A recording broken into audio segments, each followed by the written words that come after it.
John 20. The Resurrection.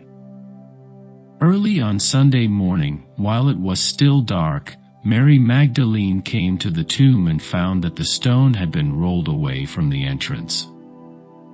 She ran and found Simon Peter and the other disciple, the one whom Jesus loved. She said, "They have taken the Lord's body out of the tomb, and we don't know where they have put him." Peter and the other disciple started out for the tomb. They were both running, but the other disciple outran Peter and reached the tomb first. He stooped and looked in and saw the linen wrappings lying there, but he didn't go in. Then Simon Peter arrived and went inside.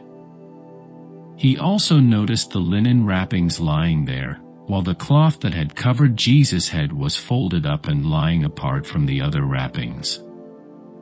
Then the disciple who had reached the tomb first also went in, and he saw and believed, for until then they still hadn't understood the scriptures that said, Jesus must rise from the dead.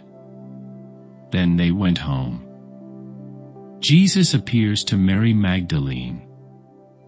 Mary was standing outside the tomb crying, and as she wept, she stooped and looked in. She saw two white-robed angels, one sitting at the head and the other at the foot of the place where the body of Jesus had been lying. "Dear woman, why are you crying?" the angels asked her. "Because they have taken away my Lord," she replied, "and I don't know where they have put him." She turned to leave and saw someone standing there. It was Jesus, but she didn't recognize him.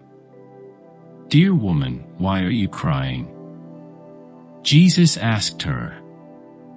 "Who are you looking for?" She thought he was the gardener.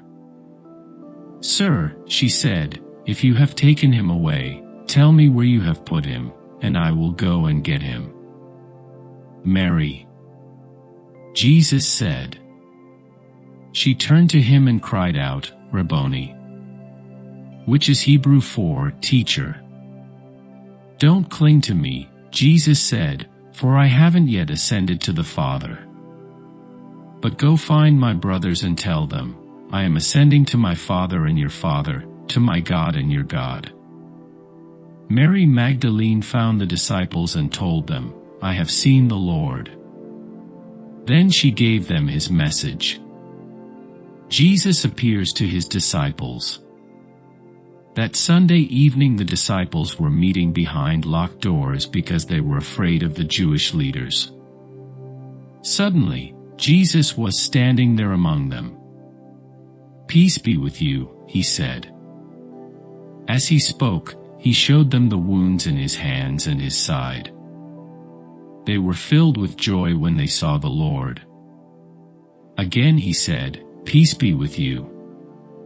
As the Father has sent me, so I am sending you."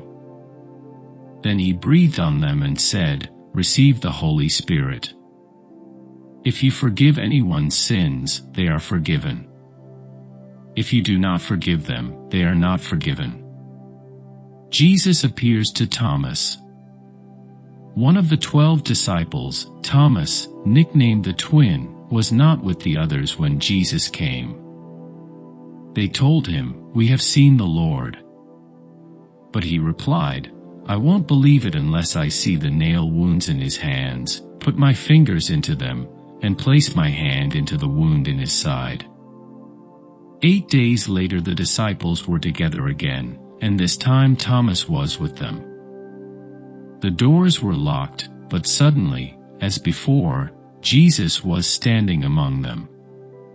"Peace be with you," he said. Then he said to Thomas, "Put your finger here, and look at my hands.